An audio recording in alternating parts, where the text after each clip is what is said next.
a number of different recordings and you will have to answer questions on what you hear. There will be time for you to read the instructions and questions, and you will have a chance to check your work. All the recordings will be played once only. The test is in 4 sections. At the end of the test, you will be given 10 minutes to transfer your answers to an answer sheet. Now turn to Part 1.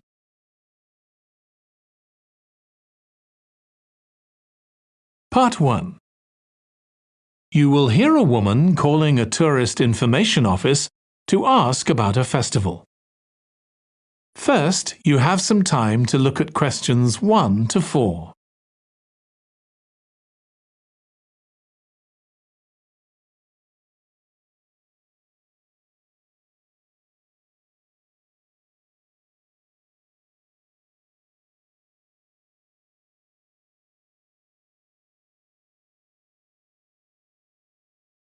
Now listen carefully and answer questions 1 to 4. Good morning. You're through to the Tourist Information Office. Tim speaking. How can I help you? Oh, hello. Could you give me some information about next month's festival, please? My family and I will be staying in the town that week. Of course. Well, it starts with a concert on the afternoon of the 17th. Oh, I heard about that. The orchestra and singers come from the USA, don't they? They're from Canada. They're very popular over there. They're going to perform a number of well-known pieces that will appeal to children as well as adults. That sounds good. My whole family are interested in music. The next day, the 18th, there's a performance by a ballet company called Eustatis. Sorry? The name is spelled E-U-S-T-A-T-I-S. They appeared in last year's festival and went down very well. Again, their programme is designed for all ages. Good. I expect we'll go to that. I hope there's going to be a play during the festival. A comedy, ideally. You're in luck. On the 19th and 20th, a local amateur group are performing one written by a member of the group. It's called Jemima. That'll be on in the town hall. They've already performed it 2 or 3 times. I haven't seen it myself, but the review in the local paper was very good. And is it suitable for children? Yes. In fact, it's aimed more at children than at adults. So both performances are in the afternoon. And what about dance? Will there be any performances? Yes, also on the 20th, but in the evening. A professional company is putting on a show of modern pieces with electronic music by young composers. Uh-huh. The show is about how people communicate, or fail to communicate with each other, so it's got the rather strange name, Chat. I suppose that's because that's something we do both face-to-face and online. That's right. Before you hear the rest of the conversation, you have some time to look at questions 5 to 10.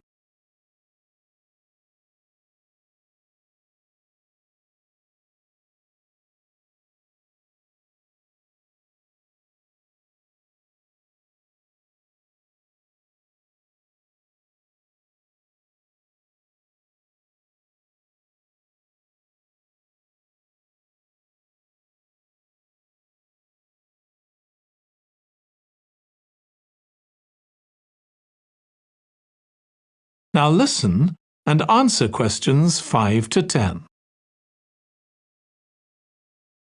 Now, there are also some workshops and other activities. They'll all take place at least once every day, so everyone who wants to take part will have a chance. Good. We're particularly interested in cookery. You don't happen to have a cookery workshop, do you? We certainly do. It's going to focus on how to make food part of a healthy lifestyle. And it'll show that even sweet things like cakes can contain much less sugar than they usually do. That might be worth going to. We're trying to encourage our children to cook. Another workshop is just for children, and that's on creating posters to reflect the history of the town. The aim is to make children aware of how both the town and people's lives have changed over the centuries. The results will be exhibited in the community centre. Then, the other workshop is in toy making, and that's for adults only. Oh, why's that? Because it involves carpentry. Participants will be making toys out of wood, so there'll be a lot of sharp chisels and other tools around. It makes sense to keep children away from it. Exactly. Now, let me tell you about some of the outdoor activities. There'll be supervised wild swimming. Wild swimming? What's that? It just means swimming in natural waters, rather than a swimming pool. Oh, okay. In a lake, for instance. Yes. There's a beautiful one just outside the town, and that'll be the venue for the swimming. There'll be lifeguards on duty, so it's suitable for all ages. And finally, there'll be a walk in some nearby woods every day. The leader is an expert on insects. He'll show some that live in the woods and how important they are for the environment. So there are going to be all sorts of different things to do during the festival. There certainly are. If you'd like to read about how the preparations for the festival are going, the festival organiser is keeping a blog. Just search online for the festival website, and you'll find it. Well, thank you very much for all the information. You're welcome. Goodbye. Goodbye.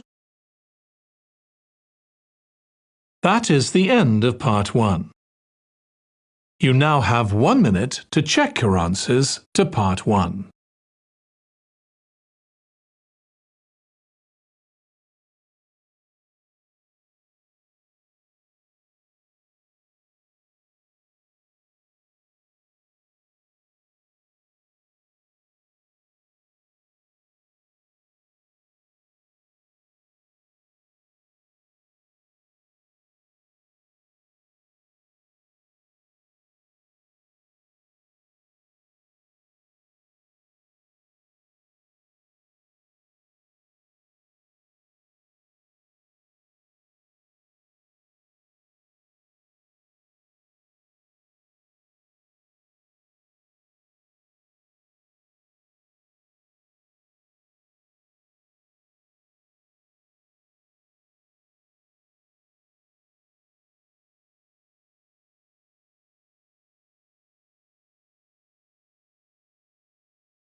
Part 2. You will hear part of a talk to a gardening club about a local park. First, you have some time to look at questions 11 to 14.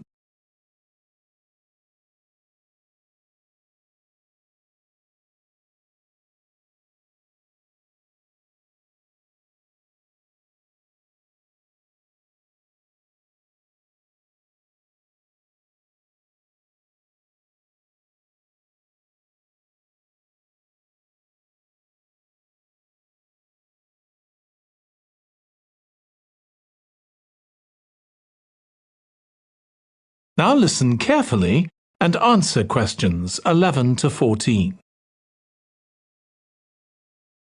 I'm very pleased to welcome this evening's guest speaker, Mark Logan, who's going to tell us about the recent transformation of Minster Park.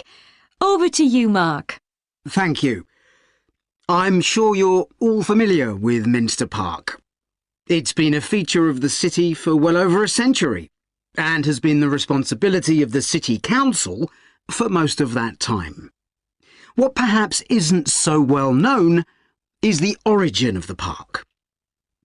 Unlike many public parks that started in private ownership, as the garden of a large house, for instance, Minster was some wasteland, which people living nearby started planting with flowers in 1892.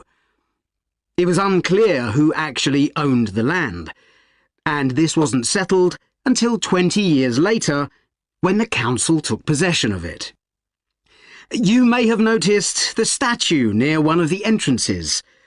It's of Diane Gosforth, who played a key role in the history of the park. Once the council had become the legal owner, it planned to sell the land for housing. Many local people wanted it to remain a place that everyone could go to enjoy the fresh air and natural environment. Remember, the park is in a densely populated residential area. Diane Gosforth was one of those people, and she organised petitions and demonstrations, which eventually made the council change its mind about the future of the land. Soon after this, the First World War broke out in 1914, and most of the park was dug up and planted with vegetables, which were sold locally. At one stage, the army considered taking it over for troop exercises and got as far as contacting the city council, then decided the park was too small to be of use. There were occasional public meetings during the war in an area that had been retained as grass. After the war, the park was turned back more or less to how it had been before 1914 and continued almost unchanged until recently. Plans for transforming it were drawn up at various times, most recently in 2013, though they were revised in 2015 before any work had started. The changes finally got going in 2016 and were finished on schedule last year. Before you hear the rest of the talk, you have some time to look at questions 15 to 20.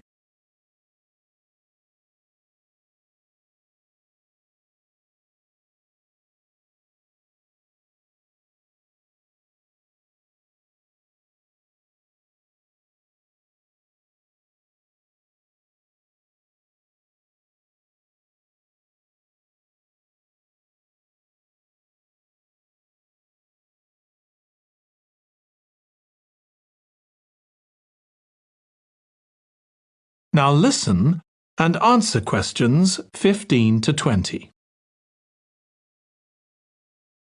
OK, let me tell you about some of the changes that have been made and some things that have been retained.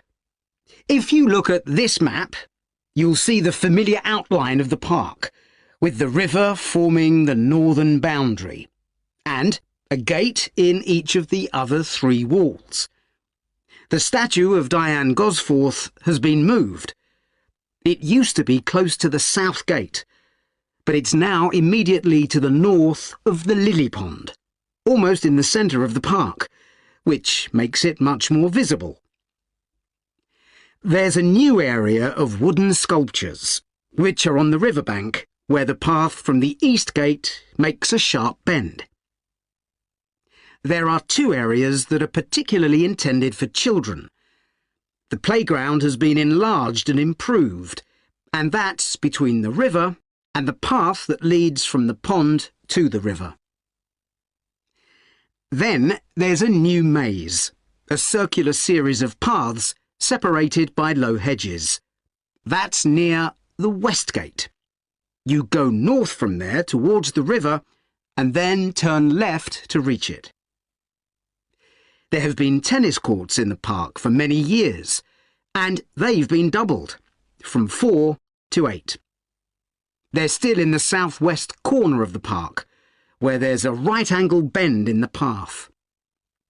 Something else I'd like to mention is the new fitness area. This is right next to the lily pond on the same side as the west gate. Now, as you're all gardeners, I'm sure you'll like to hear about the plants that have been chosen for the park. That is the end of part 2. You now have 30 seconds to check your answers to part 2.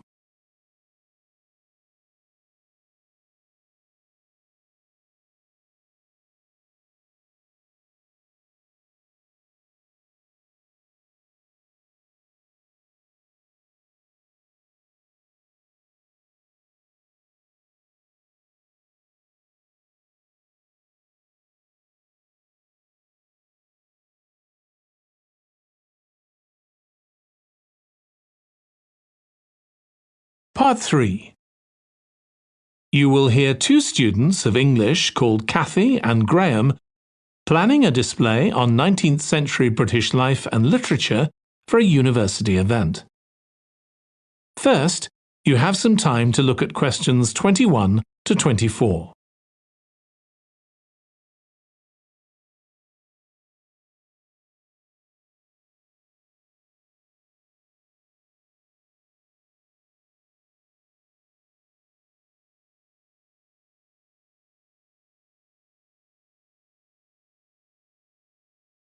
Now listen carefully and answer questions 21 to 24.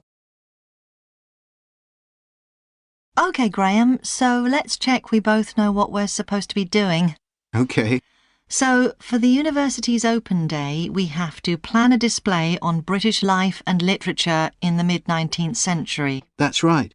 But we'll have some people to help us find the materials and set it up, remember?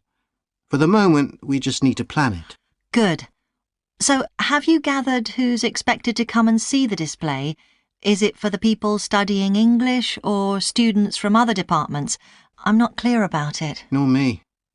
That was how it used to be, but it didn't attract many people, so this year it's going to be part of an open day to raise the university's profile.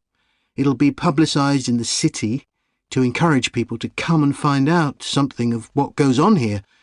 And it's included in the information that's sent to people who are considering applying to study here next year. Presumably, some current students and lecturers will come? I would imagine so. But we've been told to concentrate on the other categories of people. Right. We don't have to cover the whole range of 19th century literature, do we? No, it's entirely up to us. I suggest just using Charles Dickens. That's a good idea. Most people have heard of him and have probably read some of his novels or seen films based on them. So that's a good lead-in to life in his time. Exactly. And his novels show the awful conditions that most people had to live in, don't they? He wanted to shock people into doing something about it. Did he do any campaigning other than writing? Yes, he campaigned for education and other social reforms and gave talks. But I'm inclined to ignore that and focus on the novels. Yes, I agree. Before you hear the rest of the discussion, you have some time to look at questions 25 to 30.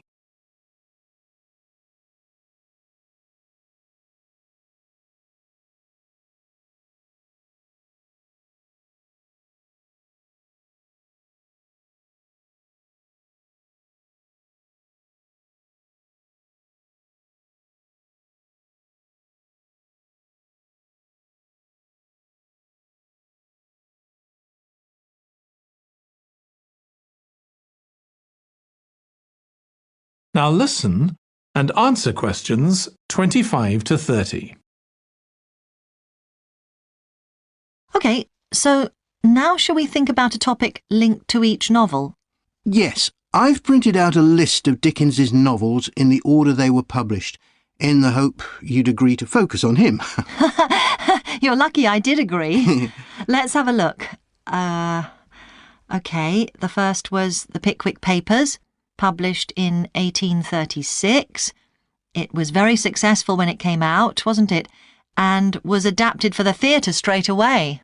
There's an interesting point, though, that there's a character who keeps falling asleep, and that medical condition was named after the book, Pickwickian syndrome.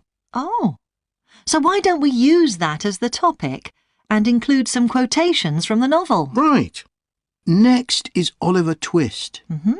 There's a lot in the novel about poverty, but maybe something less obvious. Well, Oliver is taught how to steal, isn't he? We could use that to illustrate the fact that very few children went to school, particularly not poor children, so they learnt in other ways. Good idea. What's next? Maybe Nicholas Nickleby?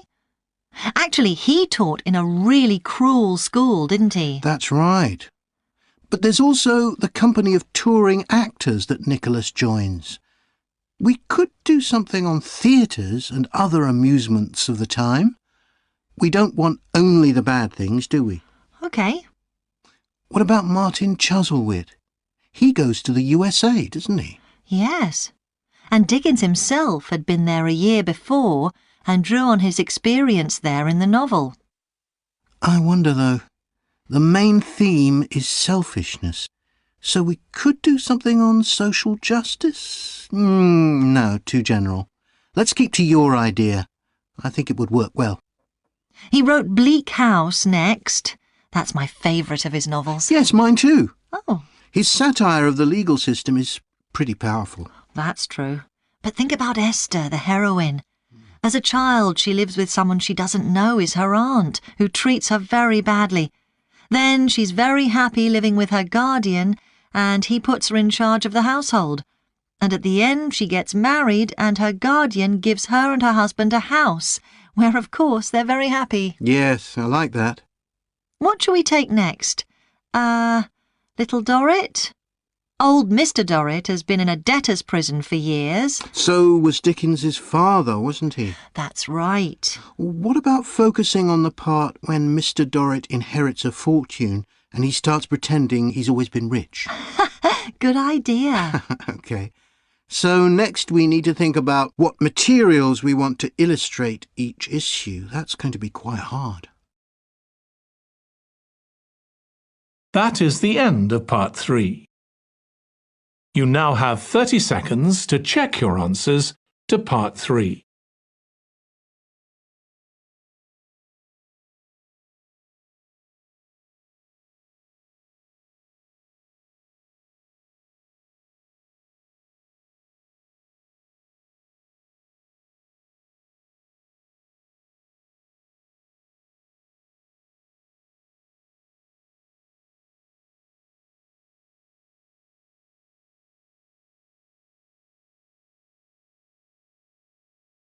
Part 4. You will hear part of a presentation about an agricultural program in the country of Mozambique. First, you have some time to look at questions 31 to 40.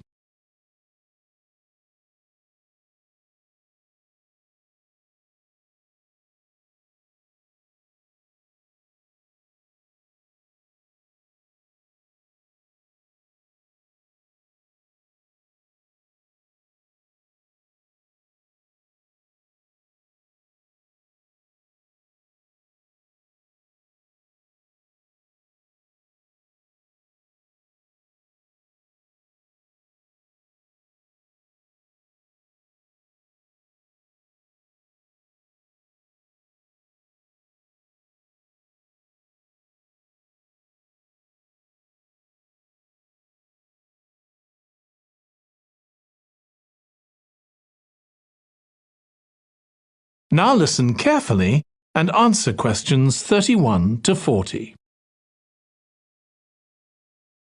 I'm going to report on a case study of a program which has been set up to help rural populations in Mozambique, a largely agricultural country in Southeast Africa. The program worked with 3 communities in Chikwalakwala district near the Limpopo River. This is a dry and arid region with unpredictable rainfall. Because of this, people in the area were unable to support themselves through agriculture, and instead they used the forest as a means of providing themselves with an income, mainly by selling charcoal. However, this was not a sustainable way of living in the long term, as they were rapidly using up this resource. To support agriculture in this dry region, the program focused primarily on making use of existing water resources from the Limpopo River by setting up systems of irrigation, which would provide a dependable water supply for crops and animals. The program worked closely with the district government in order to find the best way of implementing this. The region already had one farmers' association, and it was decided to set up 2 more of these. These associations planned and carried out activities including water management, livestock breeding and agriculture. And it was notable that in general, women formed the majority of the workforce. It was decided that in order to keep the crops safe from animals, both wild and domestic, special areas should be fenced off where the crops could be grown. The community was responsible for creating these fences, but the programme provided the necessary wire for making them. Once the area had been fenced off, it could be cultivated. The land was dug so that vegetables and cereals appropriate to the climate could be grown, and the programme provided the necessary seeds for this. The programme also provided pumps so that water could be brought from the river in pipes to the fields. However, the labour was all provided by local people, and they also provided and put up the posts that supported the fences around the fields.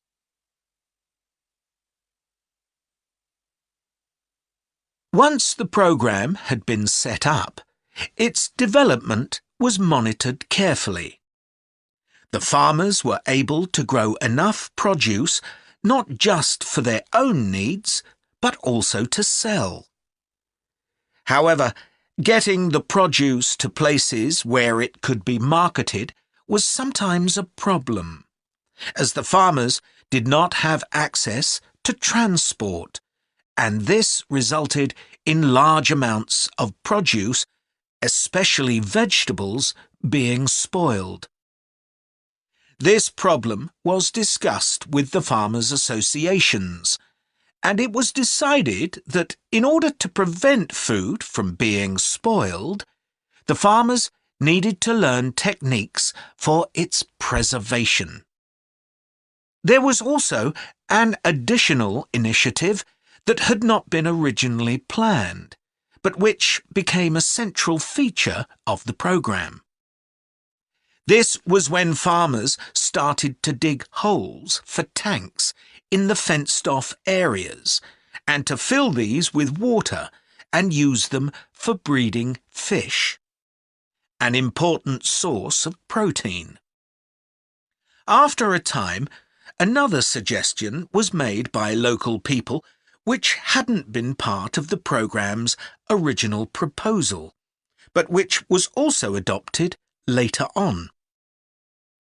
They decided to try setting up colonies of bees, which would provide honey both for their own consumption and to sell. So, what lessons can be learned from this programme? First of all, it tells us that in dry, arid regions, if there is access to a reliable source of water, there is great potential for the development of agriculture. In Chiqualaquala, there was a marked improvement in agricultural production, which improved food security and benefited local people by providing them with both food and income. However, it's important to set realistic timelines for each phase of the programme, especially for its design, as mistakes made at this stage may be hard to correct later on. The programme demonstrates that sustainable development is possible in areas where there is. That is the end of part 4. You now have 1 minute to check your answers to part 4.